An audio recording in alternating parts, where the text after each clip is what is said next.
중에 일반인들이 출연해서 그들의 충격적인 사생활을 캐내는 방송이 있었습니다. 그 방송에 출연한 사람들이 가장 많이 폭로하는 가정의 문제 중 하나는 배우자의 불륜에 관한 것이었습니다. 그 방송에 출연하는 많은 부부들이 방송 진행자에게 친자 확인 좀 해달라는 부탁을 합니다.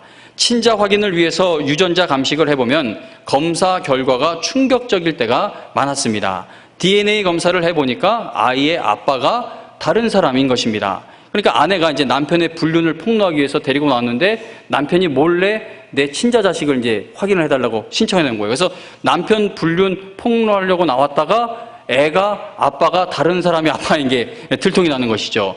내 자식인 줄 알았는데 검사를 해보니 내 자식이 아니라는 것이 밝혀지게 되면 유전자 검사를 의뢰한 부부는 굉장한 충격을 받게 되고 어떤 부부는 서로 주먹을 날리며 난투극을 벌이기도 합니다. 4년 전쯤에 뉴스에서 친자 확인을 의뢰한 사람들 중 약 20에서 30%가 친자가 아님이라는 결과가 나온다는 통계를 본 적이 있습니다. 유전자 검사를 통해 친자인가를 확인하는 사회를 보면서 교회를 생각을 해보게 됩니다. 만일 영혼의 유전자를 검사할 수 있다면, 영혼에도 유전자가 있어서 그걸 검사할 수가 있다면 교회 안에서 하나님의 자녀가 아니라는 감식 결과가 나올 숫자는 얼마나 될까라는 생각을 해보게 됩니다. 만일 영혼의 유전자 검사가 존재한다면 세상에는 딱 두 가지 종류의 영혼의 유전자가 있을 것입니다. 하나는 죄 아래에 묶여있는 유전자이고 또 다른 하나는 예수 그리스도를 통해 의롭다 함을 얻은 유전자일 것입니다. 더 쉽게 말하면 하나는 지옥을 향해 가고 있는 영혼의 유전자이고 또 다른 하나는 천국을 향해 가고 있는 영혼의 유전자가 있다는 것입니다. 만일 우리의 영혼의 유전자를 검사해 볼 수만 있다면 여러분들의 영혼은 누구의 자식으로 감식 결과가 나올 것 같습니까? 나는, 목사님 검사를 할 수 있다면 나는 천국을 향해 가고 있는 천국 백성, 하나님 자녀의 유전자를 가지고 있습니다라고 생각을 하신다면 여러분은 무엇을 근거로 그 확신을 가지고 계십니까? 서기관들은 성경을 필사하고 해석하고 가르치는데 평생을 보낸 사람들입니다. 그러니까 서기관들만큼 성경을 아는 사람이 없었죠. 성경에 관한 최고의 전문가가 서기관이었습니다. 그리고 바리새인들은 서기관의 성경 해석을 자신의 몸으로 실천하는 데 있어서 그 누구도 따라올 수 없는 본을 보였던 사람들입니다. 바리새인들은 율법대로 제사를 드렸고 11조를 드렸으며 금식도 철저했죠.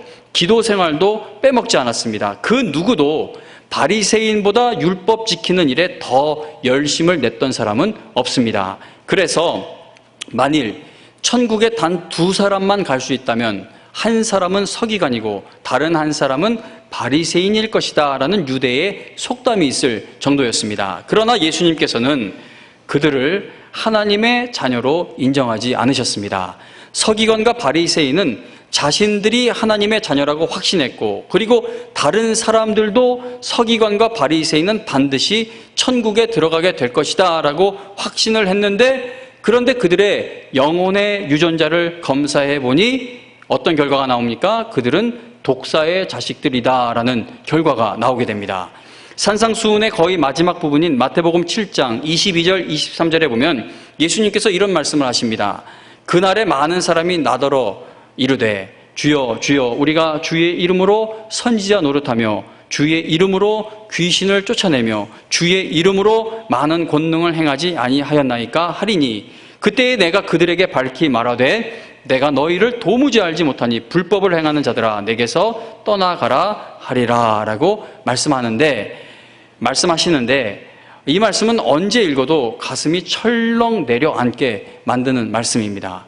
나는 하나님의 자녀라고 굳게 믿고 있었는데 목사님이 봐도 하나님의 자녀고 장로님이 봐도 하나님의 자녀고 누가 봐도 하나님의 자녀고 천국 가는 사람으로 다 인정받고 있었는데 천국 문 앞에 가서 친자 확인을 받아보니 거듭나지 못했다는 겁니다. 하나님의 자녀로 다시 태어나지 못한 상태인데도 자기 자신이 거듭나서 하나님의 자녀인 줄로 착각하고 있었다는 것이죠. 오늘 이 시간 여러분과 저에게 나는 하나님의 자녀입니다 라는 확신이 있다면 우리는 무엇을 근거로 그 확신을 가지고 있는 것입니까? 내가 하나님의 자녀인지를 확인해 보기 위해서는 먼저 나에게는 예수님을 닮은 구석이 있는지를 한번 확인해 보아야 할 것입니다. 내가 구원받았다는 신앙의 고백이 있다면 구원받은 나의 삶에서 하나님이 말씀하시는, 성경에서 말씀하고 있는 열매가 있는지를 확인해 볼 필요가 있다는 것입니다. 돈, 명예, 학력, 성공, 인기, 잘남, 이러한 것들은 하나님께서 말씀하시는 열매와 성품에 포함되어 있지 않습니다. 우리는 내 삶에서 돈이 생기고 명예가 생기고 학력이 생기고 성공하였고 인기 있고 이런 것들을 하나님의 은혜로 되었다라고 이야기를 하죠. 그거를 부인하는 것은 아닙니다. 그러나 성경에서는 하나님의 성품과 열매를 이야기할 때 그런 것하고는 전혀 관계가 없음을 우리가 보게 됩니다. 그렇다면 하나님께서 우리에게 바라시는 성품과 열매는 무엇입니까? 우리가 구역예배 시간에 공부하고 있듯이 심령이 가난하고 애통하며 온유하며 의에 줄이고 긍휼히 여기며 마음이 청결하고 화평하게 하며 의를 위하여 박해를 받을 줄 아는 것이 예수님의 성품이다라고 예수님이 말씀하십니다. 그리고 사랑, 희락, 화평, 오래 참음, 자비, 양선, 충성, 온유 그리고 절제가 하나님이 우리에게 바라시는 성령의 열매라고 성경은 말씀합니다. 자식은 부모를 닮습니다. 어제도 결혼식 다녀오는데 뒤에 권사님 집사님들이 제 뒤통수를 보시더니 얘노하고 똑같네 그러세요. 뭐 흉내 내려고 하는 것이 아니라 자식은 이 부모를 닮죠. 부모로부터 유전적으로 물려받은 것이 너무나도 많기 때문입니다. 내가 하나님의 자녀라면 하나님을 닮은 구석이 있어야 하는데 나 하나님 믿어요 하고 얘기하지 않아도 다른 사람들이 볼 때 저 사람 정말 믿는 사람이구나라는 그 모습이 있어야 하는데 방금 읽어드린 팔복과 성령의 열매가 바로 하나님의 자녀에게서 나타나야 할 하나님 아버지의 모습이라는 겁니다. 하나님의 성품과 성령의 열매를 한 단어로 요약을 해보려고 한다면 저는 거룩함이다라고 말하고 싶습니다. 하나님의 성품, 하나님 열매 이걸 한 단어로 좀 얘기해 주세요라고 하면 거룩함이라고 말할 수 있을 것입니다. 그러므로 내가 하나님의 자녀인지를 확인할 수 있는 가장 확실한 방법 중에 하나는 바로 하나님의 거룩함이 내 삶에서 나타나고 있는지를 살펴보는 것입니다.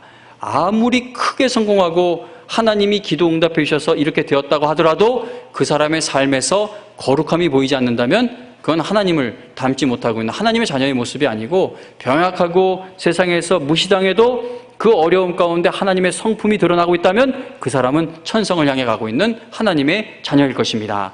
그러면 내가 거룩하신 하나님께 영광 돌리는 삶을 살고 있는지는 어떻게 확인해 볼 수가 있겠습니까? 예수님의 성품을 보여주는 팔복 말씀이 내 삶에서 체험되기 위해서 내가 애쓰고 있는지 어떻게 확인해 볼 수가 있느냐는 것입니다. 성령의 열매가 내 삶에서 열리고 있는지를 무엇으로 확인해 볼 수 있겠습니까?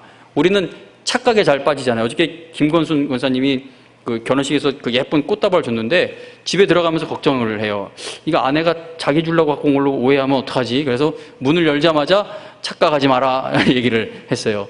한번 꽃 갖다 주는 걸로 착각하면 그거 계속 갖다 줘야 된단 말입니다. 그게 첫 번에 그냥 아니다 이거는 그냥 좀 얻어온 거다 그렇게 이야기를 했는데 이게 우스갯소리 같지만 착각에 빠져서 바리새인처럼 서기관처럼 내가 예수님 잘 믿는다고 생각해요. 나는 성령의 열매가 있다고 하는데 다른 사람 옆에서 볼 때 네가 무슨 성령의 열매가 있냐라고 이야기를 하죠. 그러면 우리가 뭔가 기준을 두고 내 자신을 살펴야 할 텐데 성령의 열매가 내 삶에서 열리고 있는지를 착각하지 않고 무엇으로 확인해 볼 수가 있겠습니까?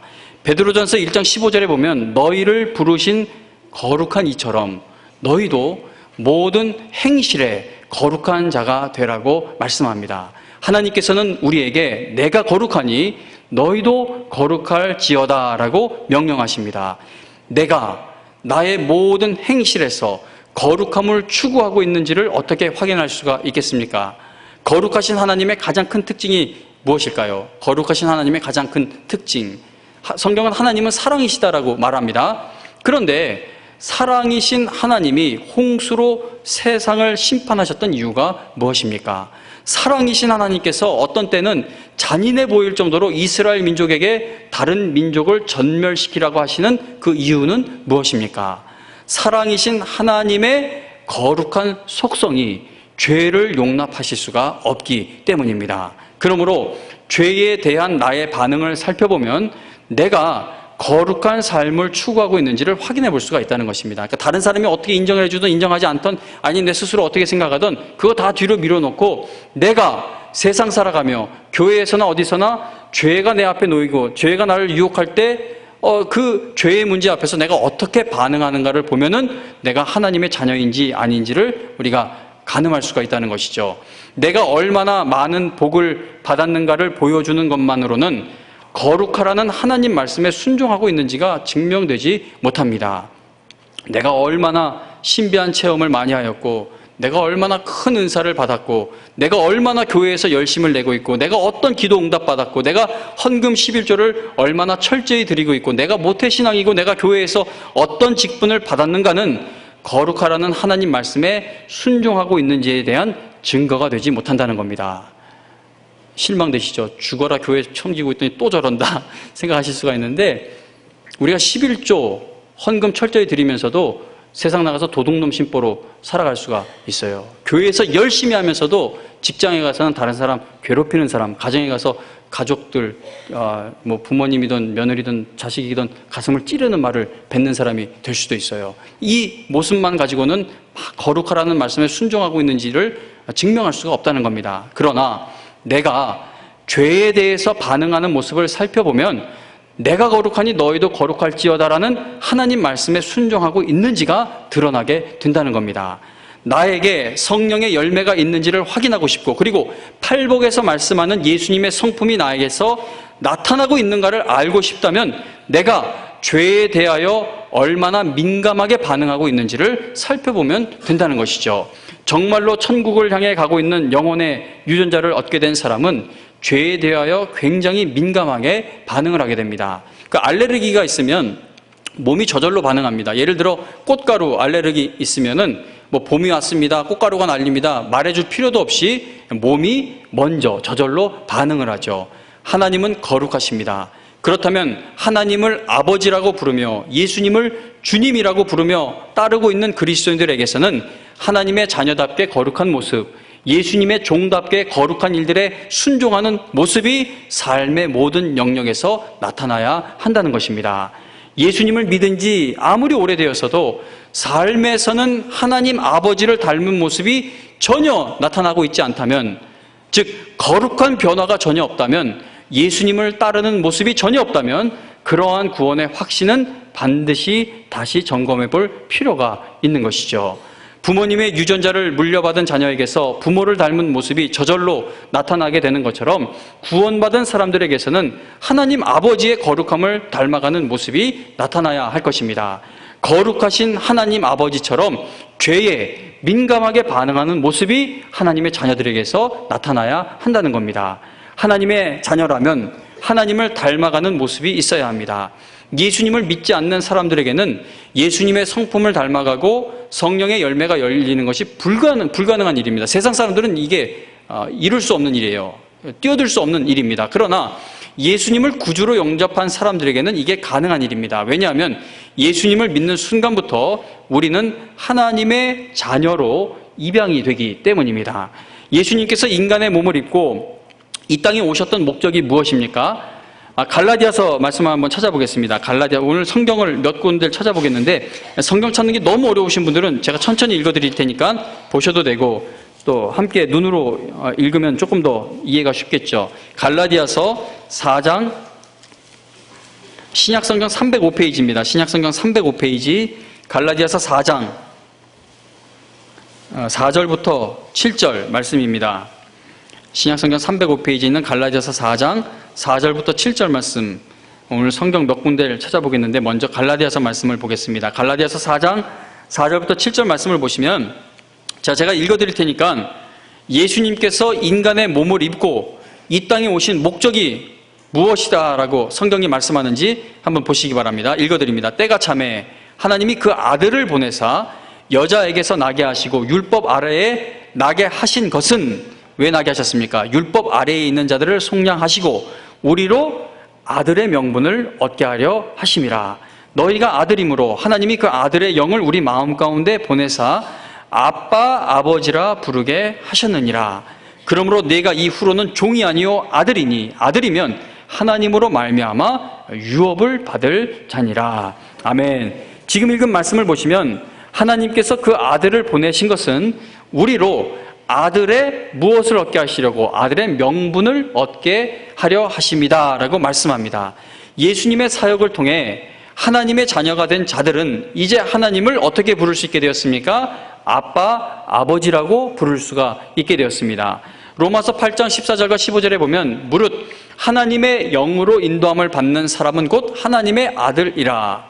그러면서 이렇게 이야기해요. 너희는, 하나님의 아들이, 하나님의 자녀가 된 너희는 다시 무서워하는 종의 영을 받지 아니하고 양자의 영을 받았으므로 우리가 아빠, 아버지라고 부르짖느니라 라고 말씀합니다.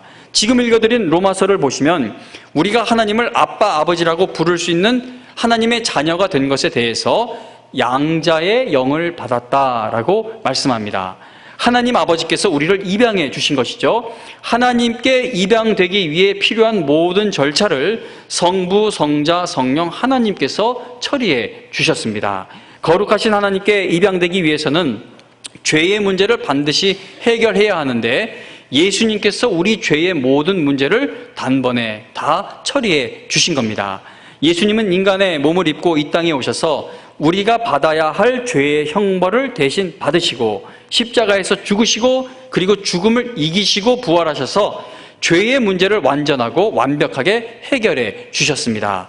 그래서 사탄이 친자권이나 양육권을 더 이상 청구하지 못하도록 하나님께서 입양의 모든 절차를 완전히 끝내 놓으셨다는 겁니다. 하나님께 입양되는 것은 인간의 부모에게 입양되는 것하고는 완전히 다른 일입니다. 우리가 하나님의 자녀로 입양되는 과정에서 어떠한 일이 일어났냐면은 요한복음 19장 33절과 34절에 예수님이 십자가에서 달리셨을 때 이러한 모습을 이야기합니다. 요한복음 19장 33절, 34절을 제가 읽어드립니다. 요한복음 19장 33절, 34절에 보면 예수께 이르러서는 이미 죽으신 것을 보고 다리를 꺾지 아니하고 그중 한 군인이, 자 이제 예수님이 십자가에 달려 계신데 이제 안 죽었으면 다리를 부러뜨려 가지고 축 처져서 이제 호흡곤란으로 죽이려고 봤는데 예수님이 이미 돌아가신 거예요. 그래서 한 군인이 창으로 예수님의 옆구리를 찌르니 곧 피와 물이 나오더라라고 말씀합니다. 죄로 인해 영적으로 죽어 있는 우리들에게 영원한 생명을 얻게 하는 그 피를 수혈해 주시기 위해 예수님은 십자가에서 그분의 보혈과 물을 다 쏟으시고 죽으신 겁니다. 그리고 3일 후 부활하셔서 그분의 의를 우리에게 입혀 주신 것이죠. 이 놀라운 은혜로 구원받은 자를 가리켜 성경은 새로운 피조물이다라고 표현을 합니다. 자, 성경 한 곳만 더 찾아보겠는데요. 고린도 후서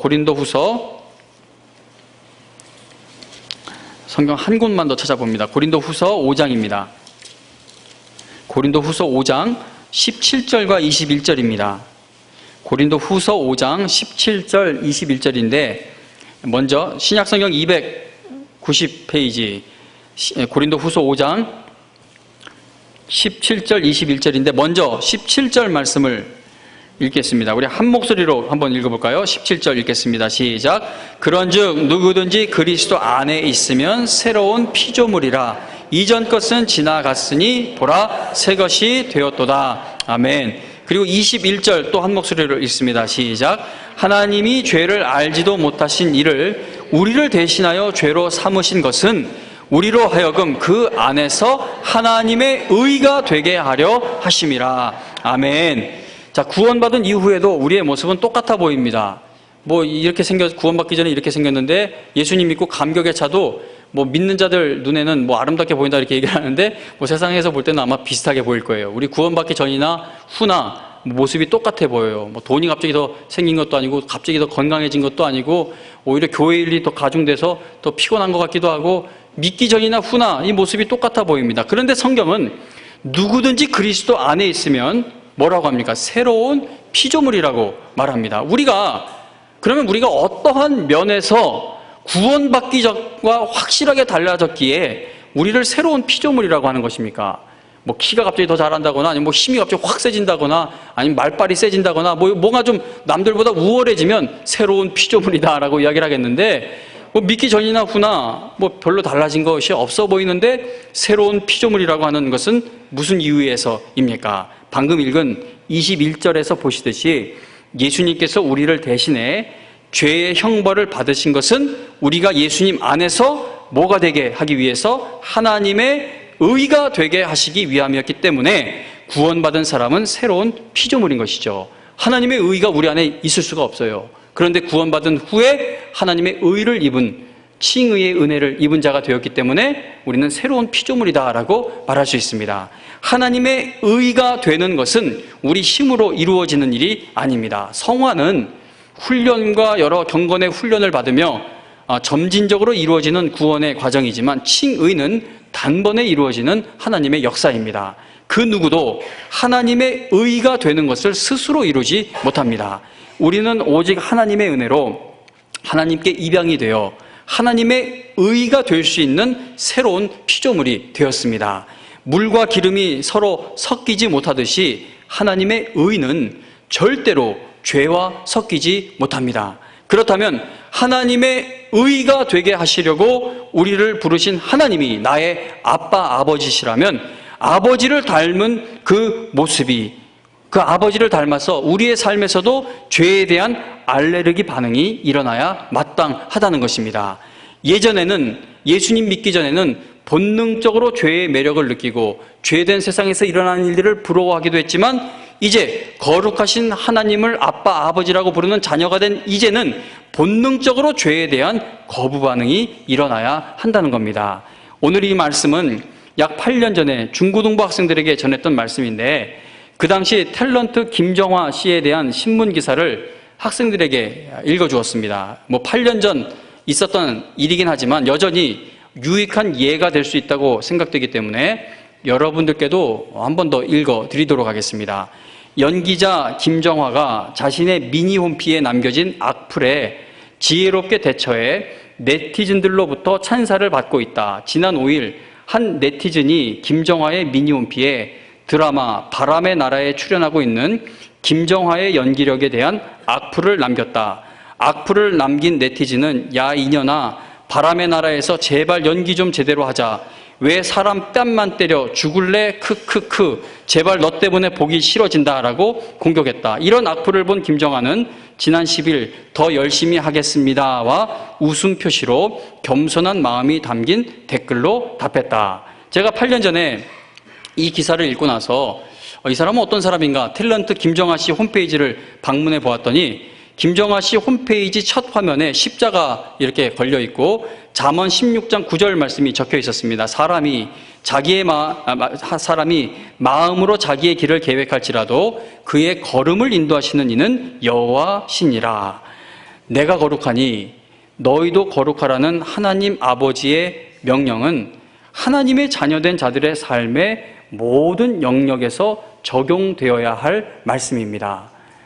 블로그에서, 카페에서, 커피숍에서, 구역 모임에서, 친목회에서, 동창회 모임에서, 가정에서, 자녀들과의 관계에서 어디를 가든 내가 거룩하니 너희도 거룩하라는 이 명령은 우리가 삶에서 풀어내야 할 우리에게 주어진 사명이라는 것이죠.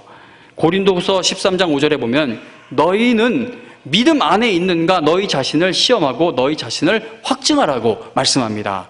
내가 정말 믿음 가운데 있는지 내 자신을 살피고 계속해서 시험해 보라는 겁니다.